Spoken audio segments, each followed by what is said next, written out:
Well, good morning. I call the Subcommittee on Energy of the Energy and Commerce Committee to order, and welcome to our first hearing of the new year. The chair recognizes himself for 5 minutes for an opening statement. Today's hearing will examine the current state of the nuclear industry, the emerging prospects for the rapid and widespread deployment of new nuclear technologies, and what more may be done to enable success. The importance of successful growth of the American nuclear energy cannot be understated. Most importantly, what we need in this country is more energy. We need firm, reliable power, versatile power, and more of it. We need power for emerging industrial output in the AI race, also for homes and businesses. A robust and growing nuclear industry also strengthens our national security. It does so through increased nuclear commerce with allies and through a more cost-effective industrial base. Congress has already taken significant steps that will optimize the regulatory system and related policies to assist in domestic nuclear deployment. The ADVANCE Act, major provisions of which were developed by the Energy and Commerce Committee members, focused on licensing efficiency, reducing costs, and increasing predictability in the Nuclear Regulatory Commission's licensing.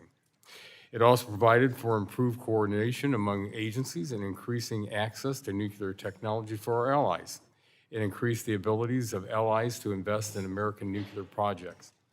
Congress also enacted legislation to secure nuclear fuel supplies. It did so by providing funding to jumpstart work to develop advanced fuels and banning Russian fuels to create the market conditions that will incentivize new domestic fuel capacity.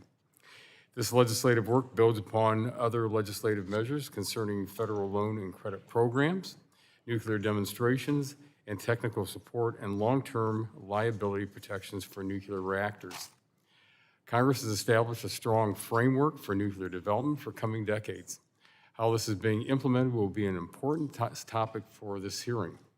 By any measure, the prospects of expanded nuclear power in the United States have been improving dramatically in recent years. Consider that only 5 or 6 years ago, we were confronting a wave of nuclear retirements. Today, closed nuclear reactors are being restarted, and utilities are seeking to produce more power at existing sites.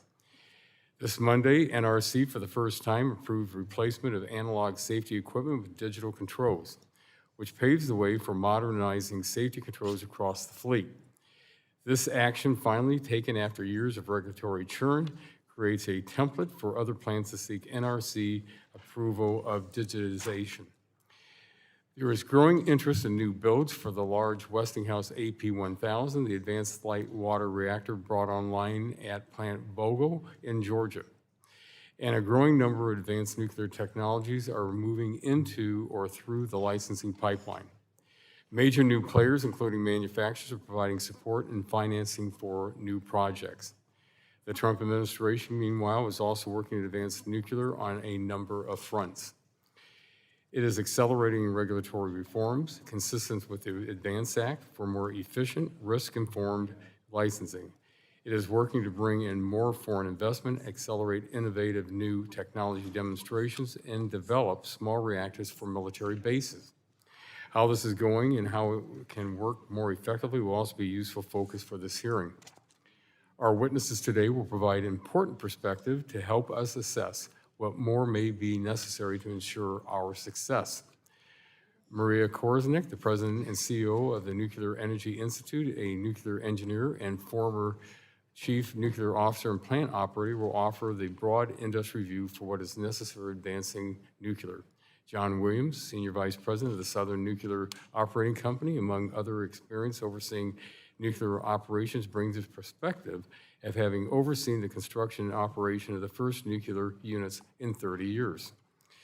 Judy Greenwald, President and CEO of the Nuclear Innovation Alliance, will offer the views of a leading Washington nuclear policy organization, which informed some of our work on the ADVANCE Act. And finally, John Wagner, Director of the Idaho National Laboratory, will provide the perspective of the National Lab, responsible for a substantial amount of nuclear research and development and what he sees across the landscape of the nuclear policy today.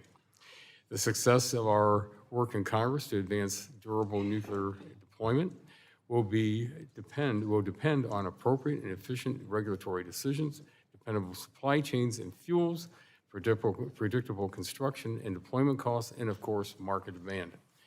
This hearing can help us in that work. At this time, I'll